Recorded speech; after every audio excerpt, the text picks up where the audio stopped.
ठीक आहे बघा. काय पाहत होतो, वमन ही क्रिया आपण त्या ठिकाणी पाहत होतो. आपण वमन क्रियेमध्ये कुठपर्यंत आलोय आपण? उकडू आसनामध्ये बसायचा, बरोबर आहे. उकडू आसन माहिती आहे का तुम्हाला सर्वांनाच? कसं असतं?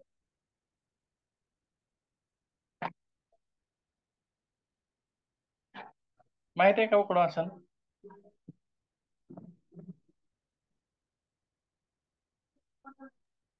सर उग्रासन म्हणताय का? उकडू आसन. उकडू आसन म्हणजे इंडियन टॉयलेट मध्ये बसतात तसं सर? हा, तशा प्रकारे मला असं नाही बसायचा. करतात. उलनती करायची असेल किंवा उकडू आसन म्हणजे अशा प्रकारे हे असं बसून जलनेती करायची असेल किंवा वमन करायचं असेल त्याच्यासाठी सुद्धा उकडू आसनामध्ये बसून आपल्याला जितकं शक्य आहे तितकं पाणी प्यायचं आहे. आणि हे पाणी गोड गोड गोड म्हणजे सावकाश प्यायचं नाही, तर पटकन प्यायचं, पटपटपट अशा स्वरूपामध्ये प्यायचं आहे. रोज पिलं जाणारं पाणी कसं आपण सावकाश घोट घोट अशा स्वरूपामध्ये पितो, परंतु ह्या वमनासाठी पिलं जाणारं पाणी मात्र लवकर लवकर लवकर प्यायचं आहे, पटकन पोटामध्ये जाईल अशा स्वरूपामध्ये. आणि जितकं शक्य आहे तितकं प्यायचं आहे. आता काही ठिकाणी लिहिलेलं असतं 1 लिटर, काही ठिकाणी 1.5 लिटर, काही ठिकाणी 2 लिटर, लिहिलेलं वेगवेगळं असतं. परंतु ज्याची त्याची पाणी पिण्याची कॅपॅसिटी ही वेगवेगळी असते. म्हणजे किती प्यायचं पाणी याच्याबद्दल जर सांगायचं म्हटलं, तर आपल्याला जितकं शक्य आहे तितकं पाणी प्यायचं, जितकं शक्य आहे तितकं. आणि कंठाला येईपर्यंत प्यायचं आहे आपल्याला. कंठापर्यंत आलं पाहिजे पाणी, म्हणजे अखंड अशा स्वरूपामध्ये प्यायचं. कंठाला येईपर्यंत म्हणजे काय, प्रत्यक्षात ते कंठाला येणार नाही, जे फुल आपलं पोट भरेल. पण जेवण करतो बघा कंठ, आवडीचं जर जेवण मिळालं किंवा लग्नामध्ये जर गेलो आपण आपल्या ह्याच्यामध्ये, अखंड अशा स्वरूपामध्ये जेवण करतो.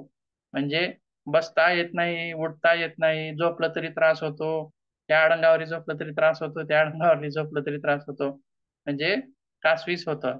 त्याप्रमाणे कासवील होईल त्याप्रमाणे इतकं पाणी प्यायचं. आणि त्याच्यानंतर ही 2 बोटे आपल्याला वापरून उकडू आसनामध्ये परत बसून त्याच आसनामध्ये पाणी प्यायचं आणि त्याच आसनामध्ये वमनाची क्रिया करून घ्यायची.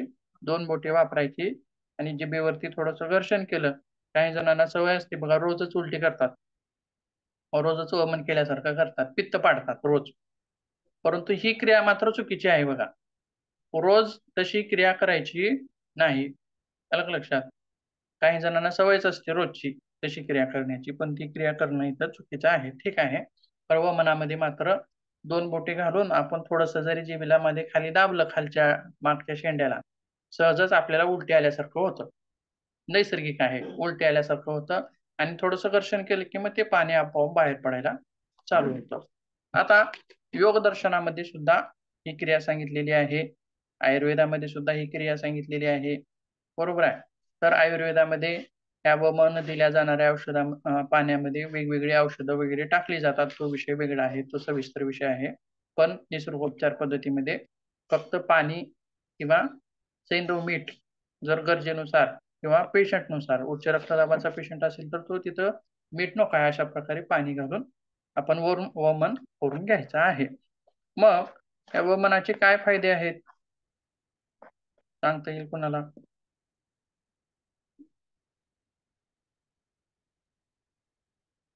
आता MA कोणतं सेमिस्टर चालू आहे तुमचं? 4th, बरोबर आहे. आतापर्यंत वमन वमन जलनेती सूत्रनेती हे सगळं ऐकलेलं आहे तुम्ही भरपूर. वमनामुळे शरीरातील घाण बाहेर पडते सर, म्हणजे ठीक आहे. शरीरातील तर म्हणजे कुठली नेमकं? कफ दोषामध्ये वमनाचे योग परिणाम होतो. प्रदेशातील दोषांचं अ, हम्म, ह्याच्यामध्ये स्वच्छ होते, म्हणजे कमी होतात उर प्रदेशातले दोष. ठीक आहे. आणखीन काही आणि पूनमताई? पोटाची पण शुद्ध होते सर. वमन केल्यामुळे पोटाची पण शुद्ध बर, होते. आणखीन काही कोणी सांगता येईल तुम्हाला? नंतर सर्दी हे अशा ह्याच्यामधले पण, हे पज. नाकाचे किंवा कंठशुद्धी होते. हम्म त्याच्यात थोडक्यात आपण कफज विकार असं त्याला म्हणूया. वात हा वात नाही, सॉरी, वात नाही, कफ पित्त आणि कफ. पित्त पित्त आणि आणि कफ. कफ दोन्ही दोन्ही प्रकारच्या विकारांमध्ये वमन लाभदायक आहे. त्यासोबत आपल्या जठराची म्हणजेच पोटाची साफसफाई करणार आहे. पाण्याद्वारे ज्या क्रिया केल्या जातात वेगवेगळ्या, आता बस्तीमध्ये सुद्धा पाण्यानं मोठं आतडं धुवून काढलं आपण, बरोबर आहे. आता वमन करून जठर धुवून काढतोय, पोट धुवून काढतोय, मधला भाग. ज्याप्रमाणे रोज आपण आंघोळ करतो आणि वरचा शरीराचा भाग धुतो, शरीराचा वरचं कातडं धुतो रोजच, बरोबर आहे. परंतु आयुर्वेद असेल किंवा काय आहे आपलं योगशास्त्र असेल, षटकर्म आहेत योगशास्त्रामध्ये, बरोबर आहे. आयुर्वेद असेल किंवा योगशास्त्र असेल, याच्यामध्ये बघा या ऋषीमुनींची किती हे आहे, विचारशैली किती प्रगत आहे बघा, किंवा ही आहे. आपण रोजच बाहेरचा भाग धुतो. षटकर्म म्हणजे काय, तर शरीराचा आतला भाग धुण्यासाठी केल्या जाणाऱ्या क्रिया. मधला भाग जलनेती, नाकाचा मधला भाग धुतो. वमन पोटाचा अन्ननलिकेचा भाग आणि जठराचा भाग धुतो, बरोबर आहे. आणि बस्ती मोठं आतडं धुतो, मोठं आतडं.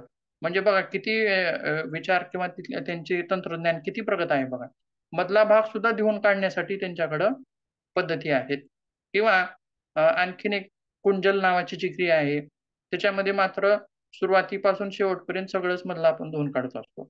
पाणी पिणे, पुन्हा जठराचा भाग, लहान आतड्यांचा भाग, मोठ्या आतड्यांचा भाग, मग ते गुदद्वाराद्वारे ते बाहेर निघतं. तशी क्रिया सुद्धा कुंजल नावाची आपल्याकडे आहे. म्हणजे आतून भाग धुवण्याची क्रिया वेगवेगळ्या आहेत. आणि या धुण्याच्या ज्या क्रिया आहेत या सर्वांमध्ये एकच गोष्ट आपण तिथं कॉमन मध्ये सांगू शकतो, की या क्रिया शुद्धी करणाऱ्या आहेत, म्हणजे स्वच्छ करणाऱ्या आहेत, साफसफाई करणाऱ्या आहेत, बरोबर आहे. बस्तीनं मोठ्या आतड्याची साफसफाई केली आणि आता वमनानं अन्ननलिकेची आणि जठराची साफसफाई केली, बरोबर आहे. आणखीन काय सांगता येईल, तर आताच स्नेहाताईने म्हटल्याप्रमाणे पित्त आणि कफ या दोषांमध्ये सुद्धा वमन कसं आहे इथं उपयोगी आहे. आणि बस्ती कुण्या दोषामध्ये उपयोगी आहे, वात दोष. वात वात दोषामध्ये, दोषांमध्ये. वात दोषामध्ये बस्ती उपयोगी आहे. किंवा शरीर रचनेमध्ये आयुर्वेद शास्त्रामध्ये सांगितलेलं काय आहे, वरचा भाग कफाचा आहे, मधला भाग पित्ताचा आहे आणि खालचा भाग वाताचा आहे. त्याचप्रमाणे वमनाची क्रिया या भागावरती होते आणि बस्तीची क्रिया खालच्या भागावरती होते. आणि वाताचं मुख्य स्थान काय सांगितलेलं आहे, तर मोठं आतडं हे वाताचं मुख्य स्थान आहे. आणि पित्ताचं मुख्य स्थान काय आहे, पित्ताचं केंद्रीय मुख्य स्थान काय आहे, जठर हे पित्ताचं मुख्य स्थान आहे, बरोबर आहे. म्हणजे अशी त्याची वेगवेगळी स्थानं सुद्धा सांगितलेली आहे. त्या स्थानाची शुद्धी, त्या स्थानाचं शोधन म्हणजे तिथली शुद्धी क्रिया आपण करून त्या ठिकाणी घेत असतो. ठीक आहे. वमनाने आणखीन कुठल्या क्रिया आपण तिथं करता येतील किंवा आणखीन त्याच्यामध्ये काय लाभ होईल सांगता येईल बघा.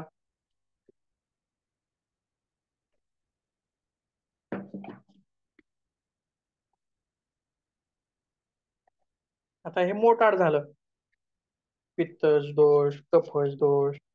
आणखीन त्याच्यामध्ये काय सांगता येईल, अस्थमा असेल किंवा भूक न लागणे अशा क्रिया असतील, अपचनाचा असेल किंवा टॉन्सिल्स म्हणजे गलशुंडी असा भाग असेल, रक्ताल्पता, ॲनिमिया किंवा विषाचा प्रभाव. आता बघा, एखाद्या व्यक्तीने जर विष पिलेलं असेल, त्याला दवाखान्यात नेलं पेशंटला त्या, तर काय करायला लावतात तो त्याला, पाहिले का तुमच्या पाहण्यात आहे का कधी? हो सर, रॉयल ट्यूब टाकतात पोटामध्ये आणि वॉश करून घेतात. ट्यूब टाकून नाकातून वमन करून, पोटामध्ये. किंवा हा. एक प्रकारचं औषध असतं बघा निळ्या रंगाचं, मला नाव माहित नाही त्याचं, तुम्हाला माहित आहे का बघा, काही तर म्हणतात त्याला, याने कुठलं तर औषध आहे ते औषध आणि ते पाजवतात भरपूर, पोट भरभर पाजवतात आणि उलटी करायला लावतात, पोट भरभर पाजवतात, उलटी करायला लावतात. त्या व्यक्तीला इतक्या उलट्या करतो, ती व्यक्ती इतक्या उलट्या करतो की जीवनात पुन्हा औषध पिण्याचं तो नाव घेत नाही, इतक्या त्याला उलट्या करायला लागतात. आणि बघा, उलट्या करताना सुद्धा त्याला सांगतात, पुन्हा पितोस का औषध, पुन्हा पितोस का औषध म्हणून त्याला उलट्या करून घेतल्या जातात त्याच्याकडून. म्हणजे काय, हे आता उलटी समजा आपण औषध पिलंय, ते सुरुवातीला कुठं जाणार आहे, आपल्या जठरामध्ये जाणार आहे, बरोबर आहे. आणि जठरामध्ये गेल्या गेल्या लगेच पचन होतं का त्याचं? आपण कुठलंही अन्न खाल्लेलं असेल, पाणी पिलेलं असेल, अन्न खाल्लेलं असेल, किंवा त्याच्यावरती प्रक्रिया व्हायला वेळ लागते. परंतु खूप वेळाने जर औषध पिलेलं माणूस नेलं तर ती वमन त्याच्यावरती फायदा होणार नाही. आलं का लक्षात? त्या औषध पिऊन 2-3 तास झालेले आहेत, मग काय झाले, त्या विषाचं पचन झालंय, बरोबर आहे. परंतु जर आपल्याला लवकरच समजले की त्यानं औषध पिलेलं आहे, तर त्यावेळी मात्र त्याला वमन तिथं उपयोगी ठरणार आहे. किंवा एखाद्या व्यक्तीला साप जरी चावला तरी सुद्धा त्याच्याकडून वमन करून घेतलं जातं बघा, त्याच्याकडून सुद्धा वमन करून घेतलं जातं. म्हणजे काही आंशिक अशा स्वरूपातून वमनाद्वारे विष बाहेर पडतं. त्यासोबत आणखीन काय सांगता येईल, तर जर शरीराच्या खालच्या अंगांमधून रक्तस्राव होत असेल तर अशा विकारांमध्ये सुद्धा वमन लाभदायक आहे असं म्हटलेलं आहे. आणि कुष्ठ व त्वचेचे रोग, कुष्ठ सुद्धा त्वचेचाच रोग आहे, किंवा खाज, विसर्प, ह्या वेगवेगळ्या सुद्धा गोष्टी कशाच्या आहेत, त्वचेशी संबंधित आहेत. आणि त्वचेशी संबंधित खाज, खरूज वगैरे म्हणले की ते पित्ताशी संबंधित येतात. जे वात, पित्त आणि कफज रोगामध्ये लाभदायक आहे. त्यासोबत सूज, शरीरावर जर सूज असेल तर त्याच्यामध्ये सुद्धा उपयोगी आहे म्हणलेलं आहे. गाठी आलेल्या असतील, नाकाचे हाड वाढलेले असतील, किंवा मूत्ररोगामध्ये सुद्धा लाभदायक आहे. ग्रहणी रोग, अतिनिद्रा नावाचा रोग, काही लोकांना अतिनिद्रेचा त्रास असतो. जरा सहजच बसल्या बोलत गप्पा मारत जरी बसला व्यक्ती, तर गप्पा मारत मारतच तिथं खुर्चीवरच तो झोपी जातो, किंवा सकाळी पण झोपतो, रात्री पण झोपतो, तरी पण आणखीन त्याला झोपावंच वाटतं. निद्राळू अशा स्वरूपाची जर वृत्ती असेल, आता हा निद्राळू जी वृत्ती आहे ती सुद्धा पुण्या दोषाशी आपल्याला संबंधित लावता येईल. वात पित्त कफापैकी कोणत्या दोषाला चिटकवता येईल तिला, निद्राळू वृत्ती किंवा आळशी वृत्ती? कफ कफ दोषाशी कफ सर. कफश दोषाशी कफश चिटकावता येईल. किंवा मेद असणारी व्यक्ती, म्हणजे ज्यांचं वजन वाढलेलं आहे अशा व्यक्ती, यांच्यावरती सुद्धा वमनाचा फायदा होतो असं म्हटलेलं आहे. त्यासोबत उन्माद असेल, म्हणजे हा मानसिक आहे विकार, किंवा कान वाहणे, चरबी वाढणे, दुष्ट सायनस, अशा प्रकारचे वेगवेगळे विकार, नाकाचे, टाळू संबंधित, ओठ पिकणे, अशा वेगवेगळ्या विकारामध्ये सुद्धा वमन आपल्याला तिथं उपयोगी आहे असं म्हटलेलं आहे. आता झाला वमनाच्या संदर्भातील भाग. त्याच्यानंतर आणखीन काही बघायचं आहे आपल्याला. बघा, आणखीन काही क्रिया बघायच्या आहेत. त्याच्यामध्ये पुढे बघूया आपण गुळण्या. काय आहे गुळण्या, किंवा आयुर्वेदात त्याला काय म्हणतात, गंडूश किंवा कवल असं सुद्धा म्हटलं जातं. गंडूश मध्ये म्हणजे पाणी जर आपण घेतलेलं गुळण्या करताना खळखळ वाजत असेल, ते वेगळं झालं. आणि नुसतं तोंडात पाणी धरून ठेवणं, तो प्रकार वेगळा झाला. आलं लक्षात? किंवा सहजच आपण एखाद्या व्यक्तीचे टॉन्सिल्स वगैरे दुखत असतात, त्यावेळी सुद्धा आपण गुळण्या करा असं डॉक्टरनी सांगितलेलं असतं. आणि याच्यामध्ये सुद्धा आपण हा जो उपचार घेतो तो कशामार्फत घेतो, मग औषध वापरता का कोणतं? नाही, पाणी वापरतो. म्हणजे जलचिकित्सा आहे, बरोबर आहे. जिथं जिथं जल वापरून चिकित्सा देईल त्याला जलचिकित्सेमध्ये घ्यायचं आपण, ओढायचं इकडं. आणि विशेष त्याचा काय फायदा होतो, तर ह्या टॉन्सिल्स मध्ये सुजलेले असतात ते, किंवा त्याला इन्फेक्शन झालेलं असतं, गरम पाण्यामुळं, किंवा त्या पाण्यामध्ये सुद्धा आपण काय करतो, मीठ टाकलेलं असतं, मीठ टाकून गरम पाण्याच्या गुळण्या करत असतो. आता काही लोक ह्याच्यामध्ये सुद्धा काय करतात बघा, गरम पाणी म्हणल्यामुळं अतिशय कडक अशा स्वरूपाचं गरम पाणी वापरतात. तर तितकंही कडक पाणी आपल्याला तिथं वापरायचं नाही. त्याच्यामधला एक गैरसमज आहे गुळण्यामधला, की अतिशय कडक पाणी वापरून ते गुळण्या करतात. ते सुद्धा चुकीचं आहे. परंतु आपल्याला सोसवेल इतकं गरम पाणी तिथं वापरायचं आहे आणि त्या गरम पाण्यामुळं जी रोगजंतूंची लागण झालेली असते, गरम पाण्यामुळं उष्णतेचं प्रमाण वाढल्यामुळं रोगजंतू हे होतात, मरतात आणि सूज उतरवण्यासाठी सुद्धा हे गरम पाणी मदत करतं. म्हणजेच टॉन्सिलवर सूज आल्यामुळं ते दुखत असतात, फुगलेले असतात आणि का फुगलेले असतात? तर संसर्ग झाल्यामुळं फुगलेले असतात. तर तिन्ही गोष्टी आपल्याला इथं उपयोगी पडतात. एकतर सूज उतरवण्यासाठी सुद्धा उपयोग होतो, कारण त्याच्यामध्ये मीठ टाकलेलं असतं आणि रोगजंतूंना मीठ हे सुद्धा विषासारखं आहे. म्हणजे संसर्ग कमी होण्यासाठी सुद्धा उपयोग होतो आणि जर समजा आता सर्दी आलेलीच असते, ज्यांचं टॉन्सिल फुगलेलं असतं, दुखतं, अशा लोकांना म्हणजे कफ वाढलेला असतो. म्हणजे या गुळण्यामुळं नाकातोंडातील कफ सुद्धा कमी होतो. नाकं कोंडलेली असतील तर ती सुद्धा मोकळी होण्यास मदत होते. तोंडातील कफ सुद्धा बाहेर टाकण्यासाठी कफ वितळतो आणि बाहेर टाकण्यासाठी मदत होते. म्हणजे एकंदरीतच टॉन्सिलसाठी ह्या गुळण्या ज्या आहेत अतिशय उपयुक्त आहेत. आता हे झालं गरम पाण्याशी संबंधित. पण आणखीन एका विकारामध्ये आपण गुळण्या करू शकतो.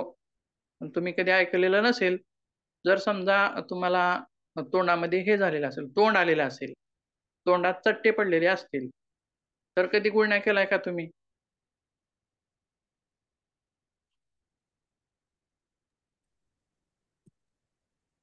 नाही.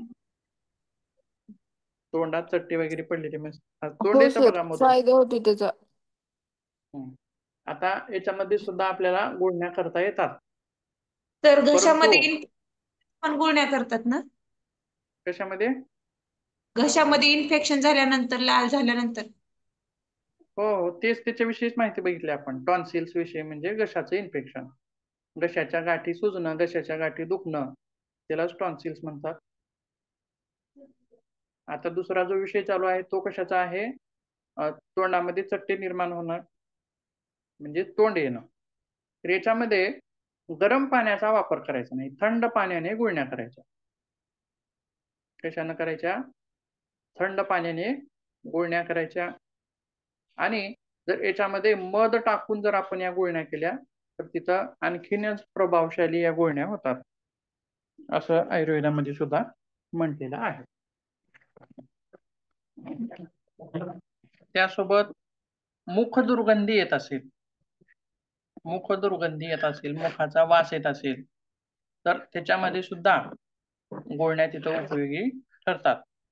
मीठ टाकून जे पाणी असतं ते गुळण्या करतो आपण, त्या सुद्धा त्याच्यामध्ये उपयोगी ठरतात. किंवा आपण जी चूळ भरत असतो, चूळ ज्यावेळेस भरतो त्यावेळेस दातांच्या पटीमध्ये जो अडकलेला मल आहे तो मल बाहेर निघतो. दातांचा वास काय येतो किंवा मुखाची दुर्गंधी काय येते? तर आपण ब्रश करतो, परंतु दातामधला काही असा भाग आहे ज्या ठिकाणी ब्रश पोहोचत नाही आणि अशा ठिकाणचा जर मल तो जर आपल्याला काढायचा असेल तर गुळण्या म्हणतो याच्याद्वारे. चूळ किंवा कवल नावाचा जो प्रकार आहे त्याच्यामध्ये तोंडामध्ये पाणी खळखळणे, त्याच्याद्वारे सुद्धा आपण तो मल काढू शकतो. आणि तोंडाच्या दुर्गंधीमध्ये त्या पाण्यामध्ये काही औषधं वगैरे टाकून सुद्धा आपण त्याच्यामध्ये, जर समजा इन्फेक्शन वगैरे झालेलं असेल तर त्याच्यामध्ये औषध टाकून सुद्धा आपण गुळण्या करू शकतो. म्हणजेच विशेष करून उपयोग काय आहे? तोंडाच्या संदर्भातील विकारामध्ये पाण्याचा प्रयोग. तर त्याच्यानंतर आणखीन एक भाग बघायचा आपल्याला, नेत्र प्रक्षालन. ऐकले का कधी पूर्वी? नेत्र प्रक्षालन याच्यामध्ये सुद्धा पाण्याचाच उपयोग करायचा आहे. आता आपण सहज तोंड धुता सुद्धा डोळ्यावरती पाणी मारतो. नेत्र म्हणजे डोळे, प्रक्षालन म्हणजे धुणे, बरोबर आहे. आता तोंड धुवून काढलं पाण्यानं, पोट वगैरे धुवून काढलं, सगळं धुवून काढलं, पण डोळे सुद्धा धुता येतात.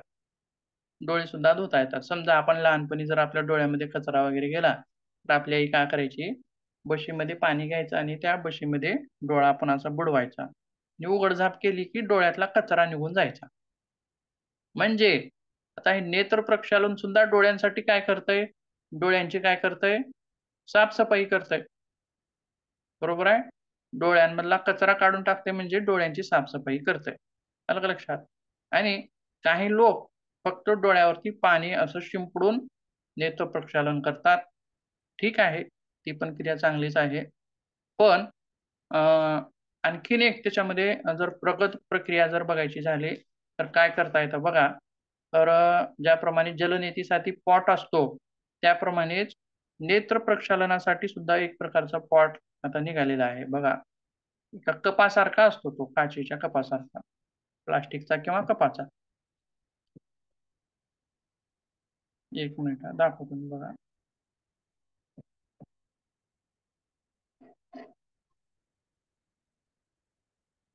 अशा प्रकारचे कप असतात. 2 कप आहेत बघा. बरोबर आहे. हे 2 कप, दोन्ही कपामध्ये पाणी भरायचं आहे आणि उघड्या डोळ्यावरती ठेवायचा आणि कप असं खाली करायचा आहे का, खाली करून पाण्यात डोळे उघडायचे आहेत का, नाही तर असं करायचं वर. म्हणजे काय होईल, कपातलं पाणी आपल्या डोळ्यावर जाईल, साचल डोळ्यावर. बरोबर आहे. आणि डोळे त्याच्यामध्ये त्या पाण्यामध्ये काय करायचे, गर गर गर फिरवायचे. म्हणजे याच्यानं काय होईल, डोळ्यांची शुद्धी होईल. ज्याप्रमाणे जलनेतीनं नाकाची शुद्धी करतो त्याप्रमाणे डोळ्यांची शुद्धी करण्यासाठी हा नेत्र प्रक्षालनाचा एक प्रयोग आहे. आणि याच्यामध्ये काही जण त्रिफलाचं पाणी सुद्धा वापरतात. म्हणजे रात्री ते पाण्यामध्ये त्रिफला टाकून ठेवायचा आणि सकाळी उठून ते गाळून काय करायचं, त्याच्यानं सुद्धा नेत्रशुद्धी करायची. बघा, आणखीन एक गोष्ट सांगायची याच्यामध्ये म्हणलं तर काय, तर जे लोक गाडीवरती प्रवास करतात, गाडीवरती जास्त प्रवास करतात, तर अशा लोकांना बघा रात्री जर झोपले तर सकाळी उठल्यानंतर त्याच्या डोळ्यांच्या कडेला एवढी माती येऊन बसलेली असते, म्हणजे चिपडाच्या स्वरूपात इकडं माती जमा झालेली आपल्याला दिसते. अशा लोकांसाठी जे सारखं प्रवासामध्ये असतात अशा लोकांसाठी सुद्धा नेत्र प्रक्षालन काय आहे, खूप छान फायदेशीर आहे. म्हणजे डोळ्यातली माती, केर, कचरा जे काही आहे ते सगळं त्याच्याद्वारे निघून जातं. आणि आणखीन कोण्या लोकांसाठी उपयोगी आहे, तर काही लोक रात्रंदिवस कॉम्प्युटर समोर काम करतात. म्हणजे सारखं प्रकाश डोळ्यावरती सारखं प्रकाश पडत असतो आणि डोळे कोमजल्यासारखे होतात, डोळ्यावरती ताण येतो त्या प्रकाशांचा. मी काल परवाच पण म्हटलेलं आहे बघा, डोळ्यांना थंडावा प्रिय आहे. डोळ्यांना काय आहे, थंडावा प्रिय आहे. आणि विशेष म्हणजे काय, तर जे लोक कॉम्प्युटरवर तासनतास काम करतात अशा लोकांसाठी सुद्धा नेत्र प्रक्षालन उपयोगी आहे. त्यांच्या डोळ्यांना थंडावा देणार आहे. आणि ज्याप्रमाणे आपण याच्यामध्ये बस्तीमध्ये घेतलेलं जे पाणी होतं ते निर्जंतुक, तशाच प्रमाणाचं वमनामध्ये सुद्धा गरम करून थंड करून ते घ्यायचं आहे. आणि नेत्र प्रक्षालनासाठी सुद्धा लगेचच घागरीतलं पाणी घेतलं आणि डोळे धुतले असं करायचं नाही. कारण कदाचित एखाद्या वेळेस आपलं पाणी रेग्युलर स्वच्छ असेल पण एखाद्या वेळेस मध्ये जंतू संसर्ग होऊ शकतो. त्याच्यामुळं पाणी निर्जंतुक करूनच आपण डोळे धुण्यासाठी सुद्धा पाणी वापरायचं. आलं लक्षात. त्याच्यानंतर आणखीन एक काय फायदा होतो, तर ज्यांचे डोळे सतत लालसर असतात किंवा काही जणांच्या डोळ्यामध्ये जळजळ असते, तर अशा लोकांसाठी सुद्धा नेत्र प्रक्षालन त्या ठिकाणी उपयोगी पडणार आहे. त्यासोबत आणखीन एक प्रयोग याच्या बाबतीत सांगता येईल, तो म्हणजे कसा, आता आपल्याकडे कप नाहीत, नेत्र प्रक्षालनाचे कप नाहीत आपल्याकडे. मग कसं करतात, तर तोंड धुताना आपण ते पाणी वापरतो, पाणी शिंपडतो डोळ्यावरती. किंवा आणखीन एक प्रयोग कसा आहे, तर आंघोळ करताना आपल्या तोंडामध्ये पाणी भरून घ्यायचं, चूळ भरल्यासारखं असं तोंडात पाणी भरून घ्यायचं आणि तोंड फुगवायचं अशा प्रकारे. आणि परत डोळ्यावरती पाण्याची शिंपड करायची, थंड पाण्याचं शिंपडण करायचं आणि डोळे स्वच्छ त्या ठिकाणी काय करायचे, धुवून घ्यायचे. असे वेगवेगळे प्रयोग आपण त्याच्यामध्ये सांगू शकतो. त्यासोबत नेत्र प्रक्षालनाच्या नंतर आणखीन एक प्रकार आपल्याला बघायचा आहे, प्रस्तरस्वेद. काय आहे प्रस्तरस्वेद? म्हणजे हा प्रकार कशामध्ये आला, वाफेच्या प्रकारांमध्ये आला. मग हा कसा आहे, पण हा जो प्रकार आहे बघा, याच्यामध्ये उपयोगी येते ती बाज. तुम्ही पाहिलेली असेल, बाज पाहिली आहे का तुम्ही? हो सर. बाज सर्वांना विणलेली असते आणि विशेष करून बाळातपणासाठी ती उपयोगी येते, बरोबर आहे, बाळंतणीसाठी. त्याचप्रमाणे आता याच्या प्रस्तरस्वेदामध्ये काय कशासाठी वापरली जाते ती, तर या बाजेवरती एखाद्या व्यक्तीला लकवा मारलेला असेल, पॅरालिसिस नावाचा प्रकार, किंवा सांधे संधिवाताचा प्रकार असेल, म्हणजे वातज प्रकृती आहे अशा स्वरूपाचा जर हे प्रकार असतील, तर त्याच्यामध्ये काय करायचं आपल्याला बघा, तर त्या बाजेवरती वातनाशक जे झाडं आहेत, औषधी आहेत, जसे की निरगुंडी असेल, एरंडी असेल, ही निरगुंडीची पानं काय करायचे, त्या बाजेवरती हे करायचे, अंतरायचे सुरुवातीला, आणि त्याच्यानंतर त्या व्यक्तीला त्याच्यावरती झोपवायचा आहे. कशावरती? त्या पानांवरती. आलं का लक्षात? आणि खालून आपल्याला वाफ त्या व्यक्तीला द्यायची आहे. अशा स्वरूपामध्ये प्रस्तरस्वेद नावाचा एक प्रकार आपल्याला तिथं पाहता येतो.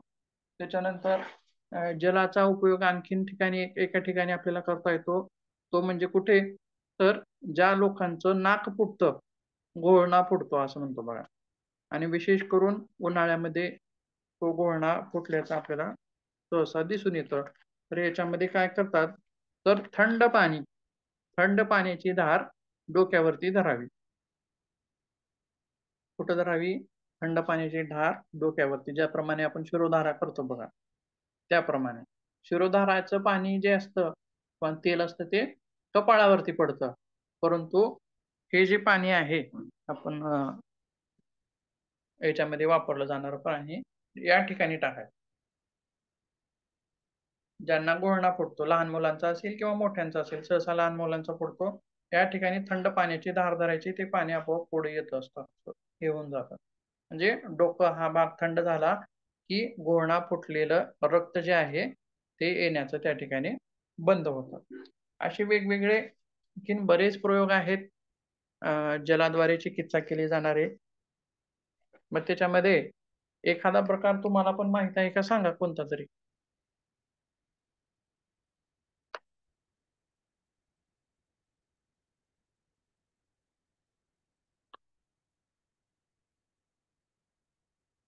किंवा बघा, पाय वगैरे मुरगळलेला असेल, हात मुरगळलेला असेल, तर आपण काय करतो, गरम पाण्याची धार धरतो, गरम पाण्यानं काय करतो, त्या भागाला शेक देतो. अलग लक्षात, त्याला एक नाव आहे त्याचं पण, परिषेक श्वेत. त्याला काय म्हणायचं आहे, परिषेक श्वेत, म्हणजे गरम पाण्याची धार धरणं दुखणाऱ्या भागावरती, मुरगळलेला भाग असेल, दुखणारा भाग असेल, किंवा गुडघ्यावर पाणी न वापरता जितकं सोसवेल तितकं गरम पाणी वापरून परिषेक स्वेदाचा तिथं उपयोग आपल्याला करायचा आहे. आणि ज्याप्रमाणे स्वेदन ही प्रक्रिया बघितली, बाष्पस्वेद, त्याच्यामध्ये सुद्धा पूर्ण शरीराला दिला जाणारा स्वेद वेगळा, आणि ज्या ज्या ठिकाणी आपल्याला दुखतंय त्या त्या ठिकाणी सुद्धा स्थानिक स्वेद सुद्धा आपल्याला देता येतो. असे वेगवेगळे प्रकार इथे आपल्याला पाहता येतात. आता त्याच्यानंतर एक शेवटचा आपण प्रकार बघूया, जलचिकित्सेमध्ये येईल किंवा नाही, तर बघा, पर पाणी वापरूनच तो आपण प्रयोग करत असतो, तर काढ्याच्या स्वरूपात. कशाच्या स्वरूपात? काढ्याच्या स्वरूपात. म्हणजे पाण्यामध्ये वेगवेगळ्या औषधी टाकायच्या आणि त्या पाण्याचा प्रयोग करायचा, शिजवायचं ते पाणी. म्हणजे काय होईल, त्या औषधीतील गुण, त्या औषधीचे गुणधर्म त्या पाण्यामध्ये उतरतात आणि आपण ते पाणी पित असतो. त्याच्यामध्येच आणखीन काही प्रयोग आहेत, जसं की जिऱ्याचं पाणी असेल. 1 लिटर पाण्यामध्ये जिरे टाकायचे आणि ते उकळून अर्ध करायचं आहे आणि त्याच्यानंतर ते पाणी आपल्याला पिण्यासाठी वापरायचं आहे. म्हणजेच हे जे जिऱ्याचं पाणी आहे ते पित्तशामक आहे असं म्हटलेलं आहे. किंवा काही स्त्रियांना गर्भाशयातील उष्णतेमुळं वारंवार गर्भपात होत असेल, अशा स्त्रियांसाठी सुद्धा हे पाणी उपयुक्त आहे म्हणलेलं आहे. किंवा काही स्त्रियांना मृत बालक जन्माला येतं, अशा स्त्रियांसाठी सुद्धा हे पाणी असं आवश्यक उपयोगी आहे असं म्हटलेलं आहे.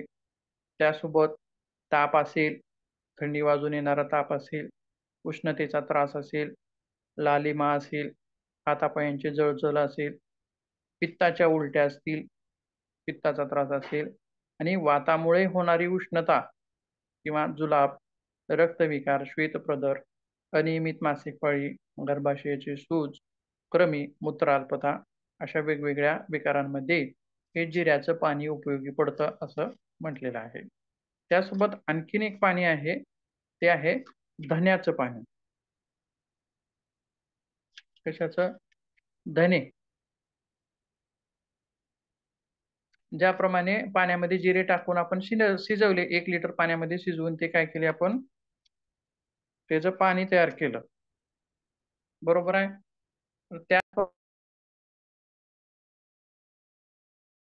धने टाकून सुद्धा पाणी बनवता येतं, त्याला म्हणायचं आहे धन्याचं पाणी. आणि धन्याचं हे जे पाणी आहे, आता बघा 1 लिटर पाण्यामध्ये 750 ग्रॅम इतके धने टाकावे आणि 1 लिटर पाणी उकळून परत ते कमी करायचं आहे, अर्धा लिटर करायचं आहे आणि ते पिण्यासाठी वापरायचं आहे दिवसभरामध्ये, किंवा सकाळी थोडं, दुपारी थोडं, रात्री थोडं, अशा प्रकारे आपण वापरू शकतो. आणि याचा उपयोग सुद्धा उष्णतेचा त्रास, पित्ताचा त्रास, पोटातील जळजळ, पित्ताची उलटी, आंबडधेकर, आम्लपित्त, पोटातील व्रण, डोळ्यांची जळजळ, नाकातून रक्त वाहणे, रक्तस्राव, उष्णतेमुळे होणारे पिवळे व पातळ जुलाब, उष्णतेमुळे येणारा कोरडा खोकला, खूप तहान लागणे, सरक्त मूळव्याध, सूज, दाहयुक्त मूळव्याध अशा वेगवेगळ्या व्याधींमध्ये हे धन्याचं पाणी सुद्धा तिथं उपयोगी ठरतं असं म्हटलेलं आहे.